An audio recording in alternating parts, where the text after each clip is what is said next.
தேவார ரோட்டு வழி சேனக்கண்ணு போற வண்டி, சேனக்கண்ணு போகணுன்னா ரோடு ரொம்ப மோசமடான்னு இளையராஜா கம்யூனிகேஷனே இல்லாத காலத்தில் இந்த ரோடு மோசம்னு இரவில் 12-1 மணிக்கு மேலே பாடினா அது ஒரு 5 கிலோமீட்டர் கேட்கும் என்கிற தத்துவத்தை கற்றுக் கொடுத்தது தான் இந்த நாட்டுப்புற பாடல். இந்த தெருக்கூத்து வழியாகத்தான் ஒரு பிரகாஷ்ராஜ், இந்த தெருக்கூத்து வழியாகத்தான் ஒரு நாசர், ஒரு தெருக்கூத்தின் வழியாகத்தான் ஒரு விஜய் சேதுபதி, ஒரு தெருக்கூத்தின் வழியாகத்தான் ஒரு பசுபதி.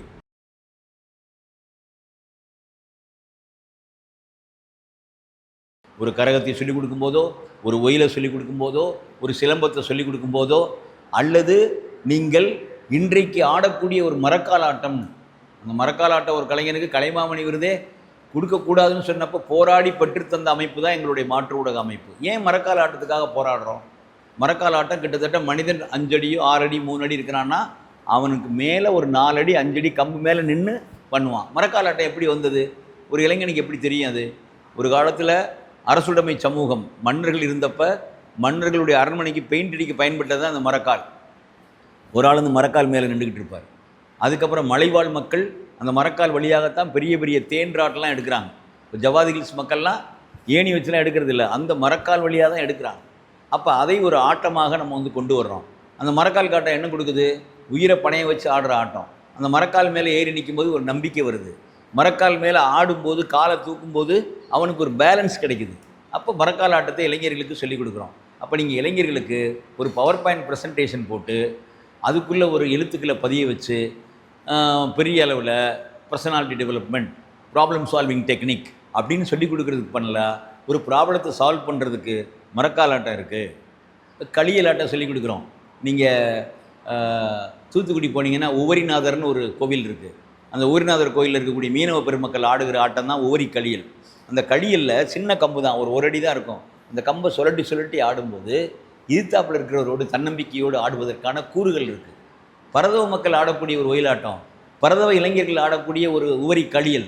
இந்த களியலுக்குள்ளே அவங்க மூமெண்ட், ஒரு படகுல போகும்போது அந்த துடுப்புகளை எப்படி பயன்படுத்துகிறாங்க, அந்த படகுல போகும்போது மீன் வலையை எப்படி வீசுகிறாங்க, அந்த மீன் அதிகமாக இருந்துச்சுன்னா எவ்வளோ சந்தோஷப்படுறாங்க, அவங்க வீட்டில் ஒரு பெண் வந்து ஏஜ் அட்டன் பண்ணிட்டா எப்படி சந்தோஷப்படுறாங்க, அந்த வீட்டில் ஒரு இறப்பு ஒன்று நடந்தால் அந்த இறப்பை அவர்கள் எப்படி எடுத்துக்கிறாங்க, இதெல்லாமே அந்த ஊரி களியல் ஆட்டத்தில் இருக்குது.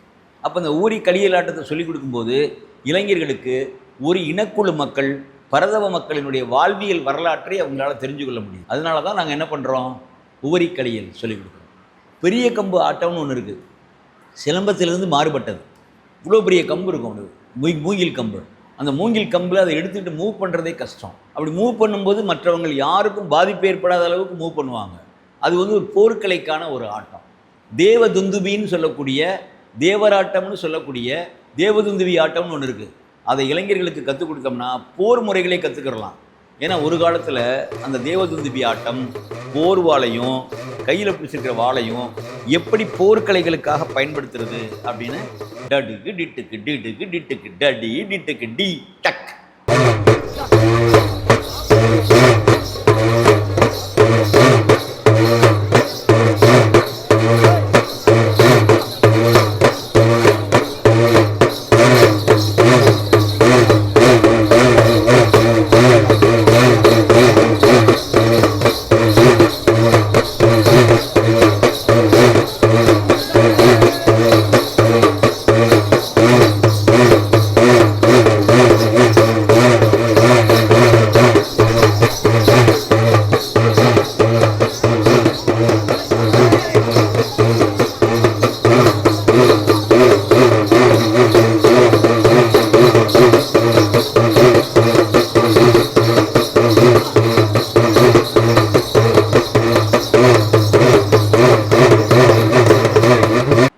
கம்பளத்து நாயக்குமார்கள் ஆடக்கூடிய அந்த போர்க்கலை ஆட்டத்தை மகாகவி பாரதி பார்க்குறான்.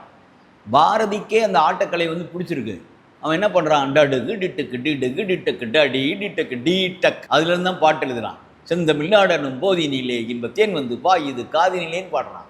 அப்போ மிகப்பெரிய ஆளுமைகளாக இருக்கக்கூடிய மகாகவி பாரதி போன்றவர்களுக்கு இந்த தேவதுந்துபி ஆட்டம் என்கிற, நம்முடைய தேவராட்டம் என்கிற ஒரு ஆட்டம், பழங்குடி மக்களுடைய ஆட்டம் அவனுக்கு தெரியுது. உரிமை எதற்காக சோகத்துக்கு இசைக்கப்படுகிறது, பம்பை எதற்காக குதூகலத்திற்கு இசைப்படுகிறது, தவிழ் எதற்காக நையாண்டியாகவும், அதே தவிர கோயிலுக்கு வெளியில் வாசிக்கிற ஒடுக்கப்பட்ட தாழ்த்தப்பட்ட மக்களை நையாண்டி மேளமாகவும், அதே தவிரில் பட்டு துணி போட்டுட்டு போனால் கோயில் கருவறைக்குள்ளே வாசிக்கக்கூடிய இசை வேளாளர்களாகவும் ஏன் பிரிக்கிறான்?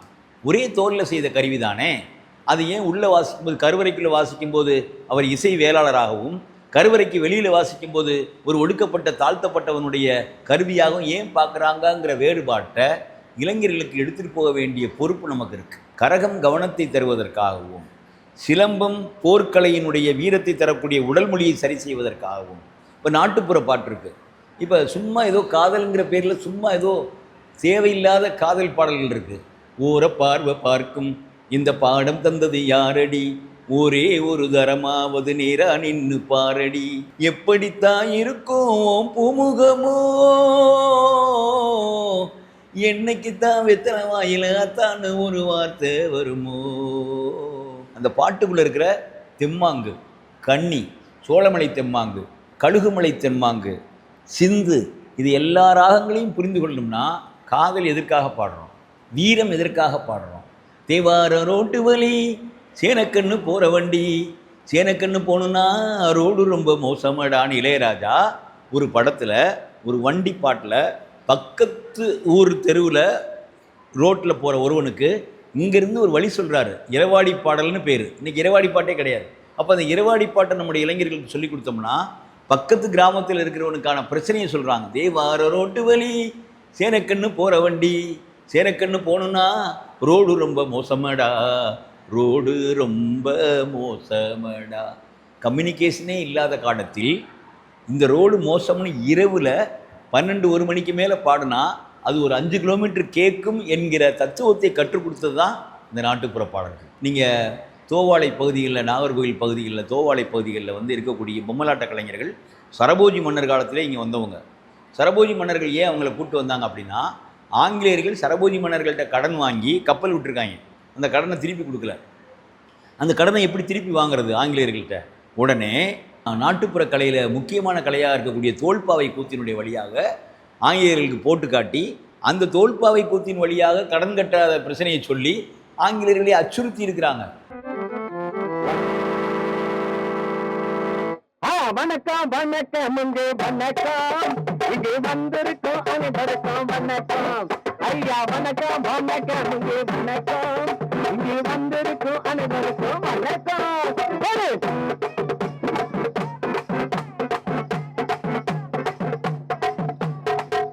அதனால தான் எல்லா தோல்பாவை கலைஞர்களையும் சரபோஜி மன்னர் காலத்தில் ஆங்கிலேயர்கள் விரட்டி அடித்தாங்க. அதில் ஒரு பகுதி தோவாளை பகுதியில் இருக்காங்க. அவங்க இன்றைக்கி தோல்பாவை மூலமாக இன்றைக்கி அனிமேஷன் வந்திருக்குல்ல, 17 frames per second, ஒரு பெரிய அனுமார் வாயில் ஒரு சின்ன அனுமார் போகிறது மாதிரி அவங்களால அந்த தோல்பாவையில் பண்ண முடியுதுல ஒரு ஒயிட் ஸ்க்ரீனில். அந்த 17 frames per second தான் இன்றைக்கி சினிமாவில் 24 frames per second ஆகும், டெலிவிஷனில் 25 frames per second ஆகும் வந்திருக்குன்னா அதுக்கு காரணம் தோல்பாவை கூத்து கலைஞர்கள் தான். ஒரு காண்டா வழக்கில் ஒருவருடைய முகத்தை எப்படி க்ளோஸ்அப் ஷாட்டில் வைக்கிறது, ஒரு பெட்டர்மார்க்ஸ் லைட்டில் லேண்ட்ஸ்கேப்பில் எப்படி ஒர்க் பண்ணுறது, ஒரு ஹைக்கி லைட் லோக்கி லைட்டில் வச்சுருக்கக்கூடிய மெழுகுவர்த்திகள் வழியாக எப்படி பொம்மலாட்டத்தை நிகழ்த்துதுன்னு சொல்லி லைட்டிங் டெக்னாலஜியை நமக்கு சொல்லிக் கொடுத்தவங்க தோல்பாவை கூத்து கலைஞர்கள் தான். என்னாச்சு எங்க போனா என்னாச்சு? இல்ல தம்பி என்ன என்னாச்சா பனைமரத்துல பயணி தெரிஞ்சுட்டு போய் இல்ல அது பயணி வாங்கி கருப்பட்டி போட்டு குடிக்கணும். பார்த்துக்க, கருப்பட்டி போட்டீங்கன்னா எப்படி? இல்ல பயணிய காய்ச்சி அதை கருப்பட்டி ஆக்கி அதுல சுக்காப்பி போட்டு குடிச்சோம்னா உடம்புக்கு நல்லது. ஓ அப்படியோ? அப்படி குடிச்சோம்னா சுகர் பிரஷர் இதெல்லாம் வராது. ஆனா இப்ப சீனியில போட்டு குடிக்க மாட்டியா? ஆமா, அது சுகர் பிரஷர் எல்லாம் தப்புன்னு வரும். என்னாச்சா இந்த பதினி வாங்கி குடிக்கணுமே? இல்ல பைசா வச்சிருக்கியா? பைசா இல்லையா? அப்ப என்ன செய்ய போற? பொய் சொல்லி குடிக்க போற. இல்ல பொய் சொன்னா அடி விழும். அப்ப ஏமாத்தி குடிப்ப. இல்ல ஏமாத்தினாலும் அடி விழும். அப்ப என்ன சொல்ல? என்னாச்சா எனக்கு ஒரு விஷயம் தெரியும். அந்த பனையேறியை ஏமாத்தி நம்ம வாங்கி குடிச்சிருமா? இல்ல வேண்டாம்ல, இல்ல அடிபட்டுல அந்த வாராரு பனையேறி வாராரு, பனையேறி வாராரு. ஐயா வாங்க, வணக்கம். வணக்கம் ஐயா, வணக்கம் வணக்கம் வணக்கம். ஆமா, அவர் யாரு? ஒரு பெரிய ஆள் மாதிரி இருக்காரு. அவர் பெரிய ஆபீசர். ஓ பெரிய ஆபீசரா? ஆமா, அவரு ரொம்ப நாள் பயணி குடிக்கணும்னு ஆசையா இருக்கான். அதனால அவர்கிட்ட பயணி கேட்க வந்திருக்காரு. ஓ ஆபீசரே என்கிட்ட பயணி கேட்கும் போது நான் பயணி இல்லைன்னு சொல்லிடுவேன். ஐயா ஐயா அவரை கூப்பிடுங்க. இழப்போம் இழப்போம். ஏஸ்கிஸ்மி அப்படின்னா என்னது? இதுதான் இங்கிலீஷ். வாட்டு வாட்டு குளிச்சு குளிச்சு அது என்ன வலிச்சு வலிச்சு? What is per name? நான் ஓட்டு போட மாட்டேன்னு. ஓ மை காட், இவனுக்கு இங்கிலீஷ் தெரியல. ஆமா, இந்த பனைமரத்துல எத்தனை வருஷமா பயணம் எடுக்கீங்க? நான் சுமாரா ஒரு 15 வருஷமா பயணம் எடுத்துட்டு இருக்கேன். ஆமா, இந்த பனைமரத்துக்கு லைசன்ஸ் எடுத்திருக்கேன். பனைமரத்துக்கு எவ்வளவு லைசன்ஸ் எடுப்பான்? அப்ப பனைமரத்துக்கு ஓட்டு லிஸ்ட்ல பேர் இருக்கா? ஓட்டு லிஸ்ட்ல பேர் வைக்க மாட்டோமே. ரேஷன் கார்டுல இல்ல, ஆதார் எண்ணுல இல்ல. ஓ மை காட், என்ன இங்க வா, வெளியே தப்பு நான் கண்டுபிடிச்சிட்டேன். எனக்கு விருது வேணும். அப்படியே அப்படி என்ன கண்டுபிடிச்சிட்ட? இப்ப நீ ஒருத்தர் இருக்கன்னு வை, உனக்கு ரேஷன் கார்டு ஆதார என்ன ஒண்ணுமே இல்லைன்னா ஒண்ணு என்ன சொல்லுவாங்க? என்னைய தீவிரவாதின்னு சொல்லுவாங்க. அதே மாதிரி இந்த பனைமரத்துக்கு ஒண்ணுமே இல்ல, தீவிரவாதி பனைமரம். அதனால நான் இதை கண்டுபிடிச்சிருக்கேன், எனக்கு விருதி கொடுங்க. தலைப்பாயம் பனைமரத்துக்கு எவ்வளவு லைசன்ஸ் எடுப்பான்? ஓ, எடுக்க மாட்டாங்களோ? தெரியாம சொல்லிவிட்டனோ? ஐயா, நீங்க பனைமரத்துல பயணம் எடுத்து கொடுங்க. ஐயா, இங்க வாங்க. என்ன? ஆமா, இவர் பெரிய ஆபீசரோ? ஆமா, இவர் மாவட்டத்துல பெரிய ஆபீசர் இவர் தான். ஆமா, பெரிய ஆபீசர் சொல்றீங்க. ஒட்டக்கால் டவுசர் போட்டிருக்காரு. ஒட்டக்கால் டவுசர் போட்டிருக்காருதான். நான் மவுட்டில வந்திருக்கேன்னு சொல்லுப்பா. மவுட்டில வந்திருக்காராம். மவுட்டில வந்தாலும் ஒரு சாரம் இல்லாமல வந்தாரு. சரி, ஒரு கதையும் பையனை எடுத்து கொடுத்துருங்க. சரி, ஆபீசர்னு சொல்லிட்டாரு, நம்ம பையனை எடுத்து கொடுக்கலன்னா அது தப்பா வந்துடும். சரி, நாளைக்கு ஏதாவது ஒரு ஆபத்துல அவர் கை கொடுப்பார்ல. சரி, பையனை எடுத்து கொடுத்துருவோம்.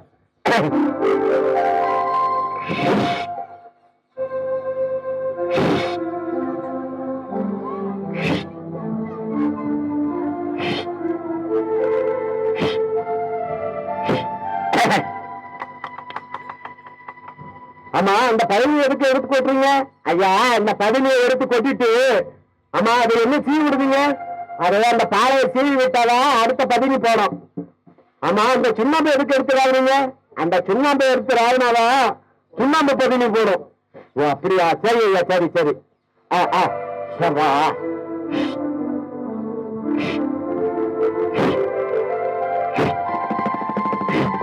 ஐயா, இந்தாங்க. என்னாச்சு கொஞ்சம் போய் ஐயா கொடுங்க. ஐயா, நல்ல நேரத்துக்கு பட்டை வைக்காம இருந்துட்டேன்னு. பட்டை இல்லாம நம்ம குடிக்க முடியாத. வேற ஏதாவது பாத்திரம் வச்சிருக்கீங்களா? கொஞ்சம் நின்னுங்க. இல்ல, உன் கையில பிளாஸ்டிக் கவர் இருந்துல? ஆமா, இந்த இருக்கு. கொண்டா கொண்டா, இந்த பிளாஸ்டிக் கவர்ல விடுங்க. ஆமா, நீங்க ஆபீசரா? ஆமா, நான் ஆபீசர் தான். ஆபீசர்னா பிளாஸ்டிக் கவர் கையில வச்சிருக்கீங்க? ஆமா, ஆபீசர்னா பிளாஸ்டிக் கவர் வைக்க மாட்டாங்களோ? ஐயா, அரசாங்கமே தடை பண்ணிருக்கு பிளாஸ்டிக் கவரை. நீர் ஆபீசர் நீர் மட்டும் கவர் வைக்கலாமா? நீர் ஆபீசரா வேற யாருமா? இல்லன்னா 60 கொத்து கொடுக்க கொத்து சொல்லுங்க. சத்தியமா நான் ஆபீசர் இல்லையா? பொய் சொல்லி விட்டையா? என்ன பையன் பொய் சொல்ல மாட்டையா? ஏண்டா, நாங்க எல்லாம் படிப்பறிவு இல்லாதனால நாங்க முட்டாளுன்னு நினைச்சது. ஏண்டா அம்மா, ஐயா ஐயா, சத்தியமா கிடையாதுயா, சத்தியமா கிடையாதுயா. இனிமேல் பொய் சொல்ல மாட்டேயா? ஐயா, நாங்க படிப்பு அறிவு இல்லாதாலும் ஒழுக்கமா நாங்க வாழ்ந்துட்டு இருக்கோங்க. ஐயா, நீங்க எங்களை ஏமாத்தணும்னு பாத்தீங்களா? சத்தியமா இனிமேல் நான் பொய்யே சொல்ல மாட்டேங்க. நீ பொய் சொல்ல மாட்டேன். அம்மா அம்மா, கடவுளே கடவுளே, அம்மா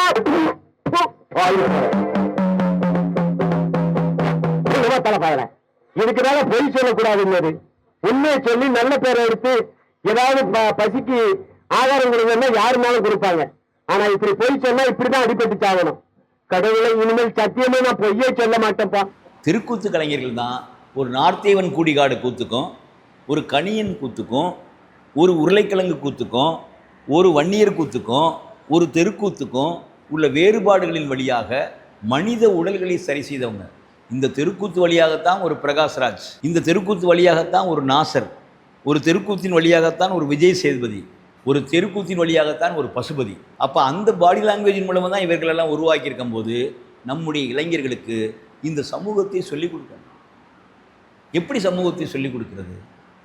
ஆனாப்பட்டவெல்லாம் அடிக்கடி தான் வந்தாங்க, எங்கே அல்லல் படும் மக்களோட பிரச்சனைய கேட்டாங்களா கேட்டாங்களா, பார்வதி சமஞ்சு 10 வருஷம் ஆச்சு, பருவம் அடைஞ்சவருக்கு பாங்கான கல்யாணம் இல்லையே. ஒரு ஒப்பாரி வழியாகத்தான் அந்த ஊரில் ஒரு பார்வதியின் ஒரு பெண்ணுக்கு திருமணமாகாமல் இருக்குங்கிறத தெரிய முடியும். பணக்கார கப்பலுன்னு பார்த்து தான் கொடுத்தீங்க, கப்பலில் ஓட்ட இருந்ததே தெரியலையேன்னு சொல்லி நீ கட்டி கொடுத்தவன் பணக்காரன், ஆனால் அந்த கப்பலில் ஒரு ஓட்டை இருந்துச்சு, உன் மக செத்து போயிட்டாடா வரதட்சணைனாலேன்னு ஒரு ஒப்பாரி பாட்டு, நாட்டுப்புற பாட்டு வழியாகத்தான் ஒருத்தருக்கு இந்த உலகம் தெரியும். அதனால தான் உங்களுக்கு நாங்கள் சொல்கிறோம், நாட்டுப்புற பாடல்கள் வழியாக, நாட்டுப்புற ஆட்டங்களின் வழியாக, நாட்டுப்புற கதைகளின் வழியாக ஒரு ஊரில் ஒரு நரியான் அதோட சரியான் அப்படிங்கிற ஒரு வரி கதை தான். ஒரு ஊரில் நரி மாதிரி ஒருத்தன் இருந்தான்னா உன் வாழ்க்கையே க்ளோஸ்ன்னு சொல்லுகிற அந்த ஒரு வரி கதை தான் நம்மை இவ்வளோ பெரிய மனிதர்களாக மாற்றிருக்கிறது. அதனால் கிராமத்து கதைகள், கிராமத்து சொலவடைகள், கிராமத்து பழமொழிகள், கிராமத்து தெம்மாங்கு, கிராமத்து பாட்டு, கிராமத்தினுடைய நலுங்கு, ஏற்றப்பாட்டு, அதே நேரத்தில் நாத்துப்பாட்டு, நடவு பாட்டு, ஒரு நாற்று இன்னொரு நாற்றுக்கும் இடையில கண்ணு வழியாகவே எவ்வளவு தந்தன தந்தன தந்தன தந்தன தந்தனத்தானா ஈதந்தானத்தன தந்தானத்தன தந்தானத்தானா. ஒரு நாற்றுக்கும் இன்னொரு நாற்றுக்கும் கரெக்டாக 2 சென்டிமீட்டர்னா கரெக்டாக 2 சென்டிமீட்டர் தான் இருக்கும். எந்த மினி டாப்டர் இல்லை, ஸ்கேல் இல்லை, செட் ஸ்கொயர் இல்லை. பாட்டிலேயே இந்த சமூகத்தை அளந்தவர்கள் நம் மக்கள். அப்போ அவர்களை பற்றி தெரிந்து கொள்ள வேண்டுமா வேண்டாமான்னு தெரிஞ்சுக்குங்க. அதனால தான் நாங்கள் communication skill through folk media, communication skill through development communication. ஏன் டெவலப்மெண்ட் கம்யூனிகேஷன் சொல்கிறோம்னா, கம்யூனிகேஷனில் ஒவ்வொருத்தனும் வளர்ந்து தான் இருக்கான், ஆனால் டெவலப்மெண்ட் கம்யூனிகேஷன் வழியாகத்தான் இந்த சமூகத்துக்கு தெரிய முடியும்னு சொல்லக்கூடிய ஒரே விஷயம் நாட்டுப்புற கலைகள் தான். எல்லாரையும் ஒருங்கிணைக்கும், எல்லாரையும் ஆட வைக்கும், எல்லாரையும் பேச வைக்கும், எல்லாரையும் கதை சொல்ல வைக்கும், எல்லாரையும் நடிக்க வைக்கும், எல்லாரையுமே ஒருங்கிணைத்து செய்கிற ஒரே வடிவம் நாட்டுப்புற கலை வடிவம். அதனால தான் இன்றைய இளைஞர்களுக்கு நாங்கள் கடந்த 30 ஆண்டு காலமாக கல்லூரிகளில் நாட்டுப்புற கலை வழியாக பேச, ஆட, பாட சொல்லி கொடுத்துட்ருக்கோம்.